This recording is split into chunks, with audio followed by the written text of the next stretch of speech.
En tout cas, nous avons déjà gagné. Je pense que c'est évident. J'ai dit, Inch'Allah, en 2024, que nous allons gouverner. Parce qu'évidemment, les enjeux, c'est exactement essayer de remettre les choses comme il faut, je veux dire, comme nos peuples le veulent, parce qu'évidemment, c'est pas nous qui décidons. Nos peuples ont leur vision, nos peuples ont leur... ce qu'ils veulent exactement de leur pays, de leur continent, exactement de leur avenir. Je pense qu'à partir de ce moment-là, évidemment, si notre peuple exactement nous confie exactement le palais, nous confie exactement de décider pour son devenir, exactement, nous devons et nous allons exactement faire exactement ce que nos peuples veulent. Nos peuples, ce qu'ils veulent, c'est clair. Avoir évidemment le Sénégal, l'Afrique, ils nous disent, mais c'est pas ce que nous souhaitons, je veux dire, ça c'est pas notre vie, ça c'est... Tu sais, parfois... J'essaie de dire exactement que la situation que les Africains vivent sur le continent n'est pas normale, je veux dire. N'est pas normal pour dire c'est pas normal, je veux dire. Ils peuvent avoir de meilleures conditions de vie sur le continent. C'est ça qui est possible. Et c'est ça qui existait avant la pénétration coloniale. Je veux dire, quand le reste du monde enviait l'Afrique, en parlant de l'Afrique de l'Ouest, je donne toujours l'exemple de l'empereur Kankamoussa, comme on dit, le roi de l'or, exactement. Bon, tu me dis, jusqu'à présent, l'homme le plus riche du monde et qui n'est pas encore détrôné. Manière de dire, évidemment, sa richesse, exactement, qui faisait sa fierté et la fierté de son empire, mais exactement, c'est une richesse, exactement, qui existe toujours, je veux dire. Qui va me dire, peut-être, l'or du Mali est emporté en partie par la colonisation, je veux dire. Je suis en Wolof, on dit, tout ce qui se trouve dans la main d'un homme, même si on le prenait exactement, la main est plus que capable exactement d'avoir exactement ce qu'elle avait. Manière de dire. Cette richesse, évidemment, n'était pas venue de manière spontanée. C'était fait exactement par le peuple malien. Et je veux dire, le peuple malien, aujourd'hui, tu vas me dire, puisque je ne parle pas d'alphabétiser, mais je veux dire, plus que conscient exactement de son devenir. Manière de dire exactement, quand nos peuples veulent des lendemains meilleurs, ben c'est pas un lendemain meilleur, je veux dire, qui viendra ailleurs. Non. C'est un lendemain meilleur que nous allons faire exactement. Quand Béki disait le 21e siècle sera africain, il ne disait pas exactement au 21e siècle des extraterrestres, voilà, ou des jeunes vont venir renverser les deux choses à notre place sur le continent. Non. Parce qu'il était conscient exactement de la manière que le peuple sud-africain a agi pour mettre fin à l'apartheid. Ben, exactement, c'était pas facile. Quand des gens venus d'ailleurs confisquer exactement leur territoire, tu me diras, tout ce qui appartenait à leur peuple exactement, mais ils se sont levés faire le nécessaire, le combat qu'il fallait exactement pour que le peuple retrouve la liberté, exactement. Et évidemment, il était conscient que exactement ce pas qu'ils ont franchi, bien, sera franchi davantage exactement en Afrique du Sud, mais partout sur le continent, évidemment. Donc, évidemment, tu me diras, en partie, les pays anglophones ont déjà fait le travail, ont déjà fait le job, exactement.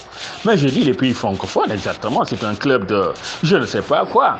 Tu m'as dit exactement, tout roule, exactement, je veux dire, tous les sous exactement canalisés vers Paris. Exactement, c'est Paris qui se développe, exactement. Les autres États deviennent de plus en plus minables. Macky Sall, exactement, qui a cultivé au Sénégal un néocolonialisme français qu'on n'a jamais vu. Mais exactement, il est le seul président exactement durant le mandat duquel on nous dit que le Sénégal est reculé à l'échelle internationale. Manière de dire. Quand on reclasse le Sénégal 25e ou 23e pays le plus pauvre du monde, c'est une manière de dire que ben, le leadership de Macky Sall est mal, je vais dire. Ben, je me demande s'il est un leader ou alors s'il est un suiveur. Manière de dire. Donc évidemment, c'est ça aussi ce qu'il faut faire. Relever les défis qui incombent à nos nations. Ben, je te dis, personne ne le fera à notre place. C'est ce qu'il faut dire. Nous le ferons. C'est ce que nos peuples veulent. Nos peuples veulent quoi? Je ne parle plus de notion d'indépendance parce qu'évidemment, je te dis, ce qui est signé depuis les années 60, même s'ils ne l'avaient pas appliqué, pour nous, c'est une règle élémentaire. Indépendance, c'est indépendance. La deuxième chose, évidemment, ce que nous disons, c'est sur les normes de bonne gouvernance. Mais alors, tu vas me dire, avant de parler de bonne gouvernance, parlons de démocratie. Ben exactement. Tu sais, la démocratie est l'un des piliers, tu me diras, de la Renaissance africaine. Quand Mbeki est venu en 1999 exactement, il a exhorté les présidents d'Afrique qui exactement suivaient encore la voie de la dictature à s'orienter davantage vers la démocratie parce qu'exactement c'est la voie loyale si nous voulons servir nos peuples exactement si c'est ça notre mission et qui nous intéresse. Parce qu'évidemment, c'est facile de dire je suis président. Tout ce qui appartient dans le pays m'appartient. C'est facile de dire exactement je dois faire ce que je veux dans mon pays. Condamner les opposants, condamner ceux qui me gênent. C'est facile de dire je dois emprisonner, assassiner ceux qui me gênent dans mon pays. Mais je vais dire, si exactement le président précédent t'avait assassiné, tu n'aurais pas eu la chance d'être président. Je veux dire, quand on parle de démocratie, on dit exactement égalité de tous les citoyens en droit et en devoir, quelle qu'en soit leur race, leur religion et leurs ethnies.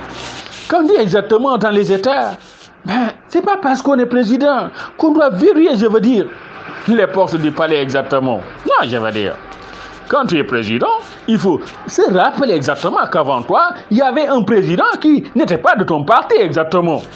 Et qu'il y a eu des élections de la manière la plus démocratique ou exactement de la manière que le peuple l'a voulu et que tu es devenu président. Point. À ton tour, tu libères là le siège exactement à un autre exactement qui doit venir l'occuper. Mais à son tour aussi, il est libéral, c'est une évidence. C'est ça les normes de démocratie. Mais quand on pense qu'exactement quand on vient avec ces hommes, on doit tout faire exactement, je veux dire, pour perdurer. Ici, on n'est pas en monarchie, tu me dis. Donc aussi c'est ça, la démocratie dans ses normes universelles, mais exactement, partout en Afrique, il le faut. Quand on parle de bonne gouvernance, évidemment, c'est vrai, en regardant l'Afrique, on se rappelle toujours exactement des crises. Quand on parle du génocide rwandais, quand on parle du concept d'ivoirité, quand on parle, je disais toujours évidemment, l'élitisme de Macky Sall au Sénégal, exactement, peut-être lui, exactement. Parce qu'il a été toujours suiveur, il ne savait pas ce que c'est qu'être leader, exactement quand il arrive au pouvoir, il dit exactement, je dois me rabasser sur mon ethnie. Il m'a dit la manière la plus, exactement, malhonnête qu'un intellectuel doit réfléchir exactement. Parce évidemment, avant tout, il a fait ses études à l'université de Dakar. Avant tout, il savait exactement, je veux dire, le melting pot sénégalais, c'est pas moi qui l'ai dit. À l'université de Dakar, il ne parlait pas Pulaar, il parlait Wolof. Alors, et quand il est devenu président, ses premiers discours, exactement ses premières années, c'est comme s'il venait de Paris ou il venait exactement s'il venait de Matignon ou de l'Élysée. Il parlait du français, même en discours officiel, je veux dire, en cérémonie au Sénégal. Exactement. Tu sais ce que Mbeki disait, il nous disait encore de la francophonie. Mais exactement, c'est le système de francophonie, exactement, de francophonie, qui génère la francophobie en Afrique, exactement, parce qu'il y a des choses quand même. Donc, évidemment, la démocratie dans ses normes universelles, au-delà de ça, les normes de bonne gouvernance, nous devons l'appliquer, lutter contre la corruption, lutter contre le clientélisme, l'énicisme, nous n'en parlons pas. Je veux dire, c'est ça aussi. Mais évidemment, tu vas me dire, un point clé en Afrique actuellement, c'est donner de l'emploi, le travail, exactement. Je te dis, sans le travail, l'Afrique ne peut pas être la lumière de ce 21e siècle. Sans le travail, nos jeunes vont continuer, je veux dire, à mourir dans la mer, évidemment. Donc voilà, sans le travail, exactement, la vision que nous avons de l'Afrique de ce 21e siècle ne sera pas. Et je te dis, la renaissance africaine est plus que catégorique, je dirais. Qu'il tourne ou qu'il vante, le 21e siècle sera africain, si nous le disons. C'est une manière de dire exactement, nous n'avons pas le droit exactement de regarder tous ces jeunes. Je ne parle pas de jeunes quand je parle d'emploi, je parle de toutes les... Exactement, tu vas me dire, certes, toutes les catégories sociales, mais je veux dire tous les âges aussi. Le travail, comme nous l'avons dit. Et la seule manière exactement de permettre à quelqu'un de gagner, évidemment, la place qu'il veut dans sa société. Ben exactement, au Sénégal, il y a un chanteur, Omar Pène, qui dit exactement, si tu ne travailles pas, on te marginalise, mais je vais dire. Il dit, si tu ne travailles pas et que ton frère travaille, c'est ton frère exactement qu'on donne le plus haut rang social. Mais il y a évidemment, c'est des pratiques réelles exactement dans nos sociétés que nous devons exactement tout faire pour éradiquer. Donner de l'emploi, je veux dire. On peut donner de l'emploi à nos jeunes. Il ne faut pas les regarder partir prendre la mer pour partir s'entretuer. Mais exactement, c'est ça aussi la renaissance africaine.